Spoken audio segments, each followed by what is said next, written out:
Hello student, welcome to my channel. Good morning all of you.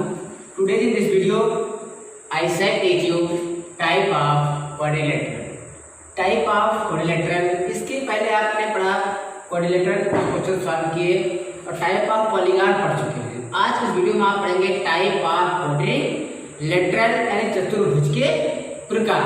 Hindi में से बोलते हैं चतुर्भुज। त्रिभुज के प्रकार आज पढ़ेंगे और कुछ टाइप ऑफ क्वाड्रिलेटरल आपकी स्क्रीन पर दिख रहे हैं। Rectangular, square, parallelogram, trapezium, kite. नाम तो आपने सुना होगा रेक्टेंगुलर का, स्क्वायर का, पैरेललोग्राम का, ट्रेपेजियम का, काइट का। तो आज इसके अबाउट में आपको कुछ जानकारी देंगे जिससे आप कंफ्यूज नहीं होंगे कि कौन सा कैसा फिगर होगा रेक्टेंगुलर बोलेंगे, कैसा फिगर होगा तो पैरेललोग्राम हो जाएगा, कैसा फिगर होगा ट्रेपेजियम हो जाएगा, कैसा फिगर होगा तो काइट हो जाएगा। तो लीजिए चलिए हम एक एक करके सब के बारे में आज आपको हम बताते हैं। सबसे पहले आपको हम बताएंगे रेक्टेंगुलर। बताएंगे आप सबसे पहले आपको रेक्टेंगुलर नाम सुना है, बहुत से क्वेश्चन सॉल्व किया आपने 6, 7, 8 में आज आ गए हैं। तो बहुत सारे क्वेश्चन आपने सॉल्व किए होंगे रेक्टेंगुलर पर। देखिए what is rectangular? Rectangular is a quadrilateral. आप उधर रेक्टेंगुलर क्या है तो आप कह सकते हो rectangular is a quadrilateral. Rectangular एक चतुर्भुज है। अब चतुर्भुज क्या होता है? चतुर्भुज में 4 साइड यानी 4 साइड एंड क्लोज होता है। 4 साइड होते हैं और क्लोज भी होता है। आपको उसी पहले बताया गया था क्वाड्रिलेटरल की डेफिनेशन, ठीक है। तो इसमें चारों तरफ से घिरी हुई भुजा होती है, क्लोज होती है, उसे रेक्टेंगुलर, उसे क्वाड्रिलेटरल बोलते हैं। अब क्वाड्रिलेटरल कई प्रकार होते हैं, उसमें से कुछ का सामने लिखा गया है। सबसे पहला है आपका rectangular.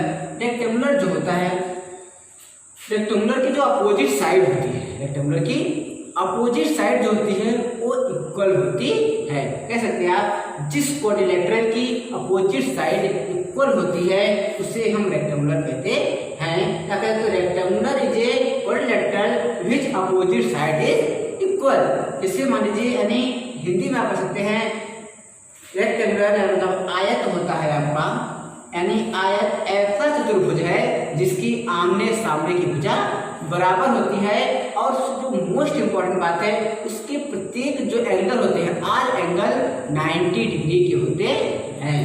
Rectangular is a quadrilateral which opposite side are equal and all angle is 90 degree, यानी जिसकी ऐसा चतुर्भुज जिसका आमने सामने की भुजा बराबर होती है और ऑल एंगल 90 डिग्री होता है। तो लीजिए ऐसा फिगर बनता, कुछ इस प्रकार से फिगर बनता है आपका। और देखिए ए दोनों अपोजिट साइड क्या होंगे? ए अपोजिट साइड इक्वल होंगे और ऑल एंगल जो होगा ये क्या होगा? 90 डिग्री होता है। अपोजिट साइड इक्वल होने के साथ साथ सभी एंगल इनके 90 डिग्री होने चाहिए, तब ए रेक्टेंगुलर को फॉलो करेगा।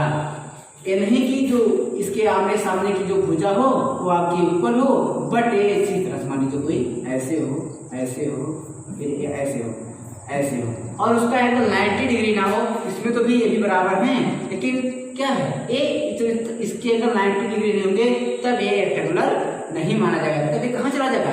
ये आपका पैरेललोग्राम में चला आएगा। जब तक इसके एंगल 90 डिग्री नहीं होंगे तब तक वो रेक्टेंगुलर नहीं कहलाएगा। ये आप कह सकते हैं जिसकी साइड बराबर हो, यानी आमने सामने की भुजा बराबर हो और उसकी ऑल एंगल 90 डिग्री होने चाहिए। आप समझिए होंगे जिसके चारों एंगल 90 डिग्री के हों और अपोजिट साइड इक्वल हो। देख लीजिए इसका अपोजिट साइड इक्वल है और सभी एंगल 90 डिग्री के हैं। इस प्रकार के जो फिगर होते हैं उससे हम रेक्टेंगुलर कहते हैं। क्या आपका रेक्टेंगुलर। तो आई होप अंडरस्टैंड रेक्टेंगुलर। अब कहीं भी आपको रेक्टेंगुलर मिलता है तो तुरंत पहचान जाएंगे रेक्टेंगुलर होता क्या है। रेक्टेंगुलर की डिफिनेशन क्या होती है बता दिए। Rectangular is a quadrilateral which opposite side are equal and all angle 90 degree. ऐसा चतुर्भुज जिसकी आमने सामने की भुजा बराबर हो और प्रत्येक कोण 90 अंश के हो उसे हम रेक्टेंगुलर बोलते हैं या फिर आयत कहते हैं। अब नंबर आता है आपका स्क्वायर का। देख लीजिए square. Square is quadrilateral which all side are equal. Square is a quadrilateral which all side are equal. इसकी डिफिनेशन हो गई, यानी स्क्वायर एक त्रिभुज है जिसकी सभी साइड क्या होती है? इक्वल होती है एंड ऑल एंगल 90 डिग्री। इसमें भी ये रूल फॉलो होता है कि सभी एंगल 90 डिग्री के होते हैं। आप इसका जो फिगर होगा जिसकी ऑल साइड क्या होती है इक्वल होती है, देख लीजिए। और इसके जो एंगल होते हैं वो भी 90 डिग्री के होते हैं। यदि इक्वल हो और 90 डिग्री का एंगल ना हो तो स्क्वायर नहीं माना जाएगा। इसमें क्या है, अपोजिट साइड इक्वल होते हैं, इसमें जो होता है ऑल साइड इक्वल होती है। अब जब हमने कह दिया कि अपोजिट साइड, इसका अपोजिट है, इसका अपोजिट है, तो इसका भी इक्वल है, ये भी इक्वल है, तो क्या इसको हम आयत नहीं बोल सकते?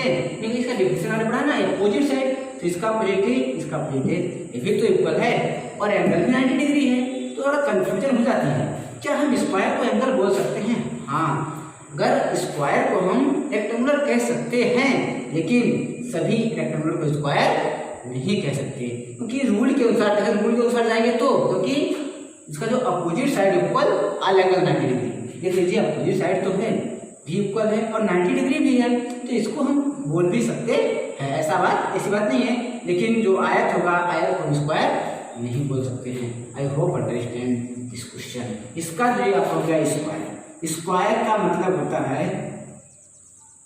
वर्ग, इसे हिंदी में बोलते हैं वर्ग, इसको हिंदी में बोलते हैं आयत। अब नंबर आता है आपका पैरेललोग्राम। पैरेललोग्राम मतलब होता है समांतर चतुर्भुज, यानी समांतर भुजाएं, ओनली समांतर भुजाएं। लिख लीजिए parallelogram. Parallelogram is a quadrilateral, parallelogram is a quadrilateral which opposite side are parallel. आप जो इसकी डिफिनेशन बोलेंगे आप लिख सकते हैं parallelogram is a quadrilateral which opposite side are parallel, यानी ऐसा चतुर्भुज जिसकी अपोजिट साइड क्या हो, पैरेलल हो। और देखिए कैसे इसका फिगर कुछ इस प्रकार से बन सकता है, देख लीजिए इस प्रकार से हम इसको कह सकते हैं, देख लीजिए पैरेललोग्राम इज, देख लीजिए दोनों क्या है, ए इसके क्या है पैरेलल है, ए इसके क्या है पैरेलल है। अब देखिए कैसा दिख रहा है आपको, देखने में आमने सामने की भुजा बराबर, हमने बताया था भी ना, आमने सामने देख लीजिए ये दोनों क्या है, यानी अपोजिट साइड इक्वल इसमें भी है, लेकिन कंडीशन क्या है, इसमें ऑल एंगल 90 डिग्री नहीं है। रेक्टेंगुलर एंड पैरेललोग्राम में ही डिफरेंस है, देखो अपोजिट साइड दोनों में इक्वल है, बट डिफरेंस क्या है, इसके ऑल एंगल 90 डिग्री के होने चाहिए, इसमें ऐसा नहीं होता है। यानी इसमें क्या होता है, इसके अपोजिट एंगल जो होते हैं क्या होते हैं, इक्वल होते हैं, इसके अपोजिट एंगल इक्वल होते हैं, इसके आमने सामने के एंगल क्या होते हैं, बराबर होते हैं। इसमें क्या है, इसमें सभी एंगल 90 डिग्री होते हैं, डिफरेंस इतना है, ये कंफ्यूजन नहीं होना आपको। यदि दोनों लाइन पैरेलल है तब उसको आप पैरेललोग्राम बोलेंगे, उसको गलती से रेक्टेंगुलर मत बोल दीजिएगा। इसमें अगर कहीं पे आपको पैरेललोग्राम आता है, जिसे हम बोलते हैं समांतर चतुर्भुज, लिख देते हैं, इसे हिंदी बोलते हैं समांतर चतुर्भुज, ठीक है, लिख लीजिए। ये है पैरेललोग्राम, क्या है पैरेललोग्राम है। तो पैरेललोग्राम यानी ऐसा चीज जिसकी अगर मान लीजिए ये मान लीजिए आपका 50 डिग्री, ये भी क्या होगा 50 डिग्री। अगर ये मान लीजिए आपका 20, ये क्या होगा 20, यानी आमने सामने के जो एंगल होते हैं क्या होते हैं, इक्वल होते हैं, और दोनों जो अपोजिट साइड होती है वो पैरेलल। पैरेलल मतलब क्या होती है, समांतर। पैरेलल का मतलब होता है समांतर, यानी तिरछी हो चाहे टेढ़ी हो, तिरछी से नहीं बताते, समांतर क्या होता है, बात आती है समांतर। यानी पैरेलल क्या होती है, हमने कहा दोनों साइड पैरेलल होती हैं, लेकिन पैरेलल कैसा होता है, पैरेलल लाइन ऐसी होती है जिसका कहीं पे कोई क्रॉस नहीं होता है। ये हमेशा आपकी इन्फिनिटी प्लेस तक जाएंगे, अनंत तक जाएंगे, अनंत तक जाएंगे, लेकिन कहीं पे एक दूसरे को क्रॉस नहीं करेंगे। जैसे मान लीजिए यहाँ जाते हुए ऐसे ऐसे ऐसे नहीं करेंगे आपको, तो ऐसी लाइनें क्या होती है पैरेलल। जैसे देखिए ये दोनों क्या है, जिसकी प्रत्येक प्लेस पे जो डिस्टेंस होती है वो इक्वल होनी चाहिए, दोनों लाइनों की जो डिस्टेंस होती है बीच की वो इक्वल होनी चाहिए। इक्वल होगी तो कहीं एक दूसरे को काटेंगे नहीं, क्रॉस नहीं करेंगे, ऐसी लाइन को पैरेलल लाइन बोलते हैं। तो पैरेललोग्राम में यही होता है, जो अपोजिट साइड होती है वो पैरेलल होती है। I hope understand parallel. अब आता है ट्रेपेजियम। ट्रेपेजियम को बोलते हैं हम समलंब चतुर्भुज, देख लीजिए, इसको इरेज कर देते हैं ना, तो यहाँ नीचे। चलिए आपको कहते हैं क्या, ये टेरिपीजियम। टेरिपीजियम का होता है समलंब भुजु पैरिपीजियम होता है। इसमें क्या होता है, आमने सामने जो पैरेलल होती है। टेरिपीजियम की डिफिनेशन क्या होगी, trapezium is a quadrilateral, trapezium is a quadrilateral which one pair side are sorry which one pair side is क्या होती है, पैरेलल, जिसकी और वन पेयर साइड ही पैरेलल होती है। एक बात का ध्यान देना डिफिनेशन लिखते समय, जब आप बोलेंगे एक पैरेलल ग्राम की डिफिनेशन, तो parallelogram is quadrilateral which opposite side are parallel. लेकिन इसमें क्या बोलेंगे, trapezium is a quadrilateral which opposite side is parallel. इस और आर में ध्यान देना, बिकॉज यहाँ सिर्फ एक ही पैरेलल, एक पेयर की बात हो रही है, यहाँ दोनों चारों की बात हो रही है, तो इसमें इज बोल देना है। तो क्योंकि जब कोई पेयर की बात होती है तो सिंगुलर माना जाता है, तो यहाँ पे इज किया गया है, तो इज बोलेंगे इसमें trapezium is a quadrilateral, sorry हाँ क्वाड्रिलेटरल, और which one pair side is parallel. Trapezium में क्या होता है, सिर्फ एक ही पेयर पैरेलल होती है, और पैरेललोग्राम में जिसकी दोनों पेयर पैरेलल होते हैं। जैसे मान लीजिए अगर ए चीज ए पैरेलल हुई है, तो ये जरूरी नहीं है कि ये भी पैरेलल हो, ये जरूरी नहीं कि ये भी पैरेलल हो। ऐसे देख लीजिए, कुछ ऐसे ये दोनों पैरेलल है, देख लीजिए दोनों क्या है, पैरेलल है कि ये दोनों क्या है, पैरेलल नहीं, देख लीजिए क्यों नहीं पैरेलल है। ये लाइन आती है, मान लीजिए देख लीजिए ऐसे आएगी यहाँ, ये लाइन ऐसे आएगी यहाँ, खास करके ना दोनों क्या है, पैरेलल है। लेकिन अगर ये दोनों लाइन छोटी दिख रही है, छोटी तो है, बराबर नहीं है, लेकिन क्या है, पैरेलल है। अगर इसको आप ऐसे बढ़ते जाएंगे कहीं क्रॉस नहीं होगा, बढ़ाते जाएंगे कहीं क्रॉस नहीं होगा, सो इट इज पैरेलल। तो यही है trapezium is a quadrilateral which one pair side is parallel. Parallel जो टेरिपीजियम होगा वो एक क्वाड्रिलेटरल है, टेरिपीजियम मतलब समलंब चतुर्भुज, ऐसा चतुर्भुज होता है जिसकी एक पेयर यानी एक जोड़ा, सिर्फ एक ही साइड की जो साइड होता है वो पैरेलल होती है। इस कंडीशन में उसे हम टेरिपीजियम बोलते हैं। अब जो होता है काइट, देख लीजिए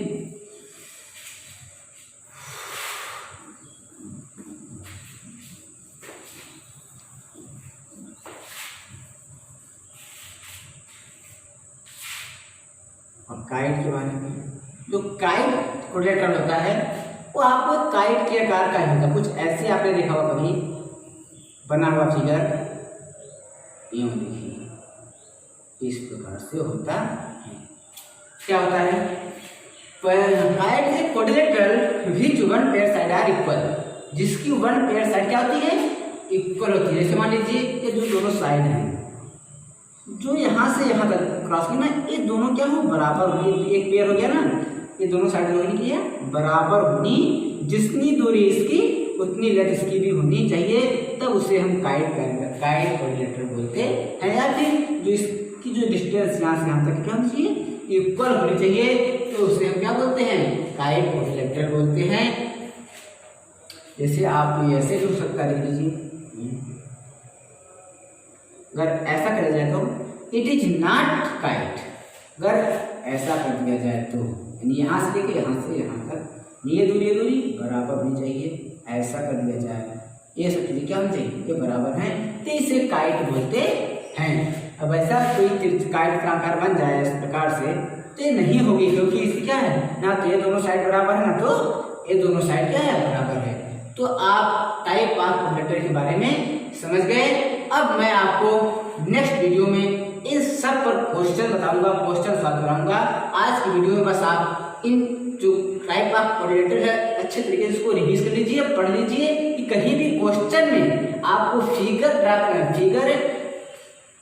पहचानने में, फिगर को आइडेंटिफाई करने में दिक्कत ना हो। जब आप फिगर पहचान जाएंगे तो उसका आपको फार्मूला मालूम रहेगा और तुरंत आपको क्वेश्चन सॉल्व कर जाओगे। यदि आप फिगर ही नहीं पहचान पाओगे कि क्वाड्रिलेटरल है, क्वाड्रिलेटरल में या आपका टेरिपीजियम है कि काइट है कि स्क्वायर है कि रेक्टेंगल, जब फिगर नहीं पहचान पाओगे तब फार्मूला कौन सा लगाओगे। इसलिए इस चीज को आप बढ़िया से पढ़ लीजिए ताकि आपको क्वेश्चन सॉल्व करने में कोई प्रॉब्लम ना हो। Thanks for this video.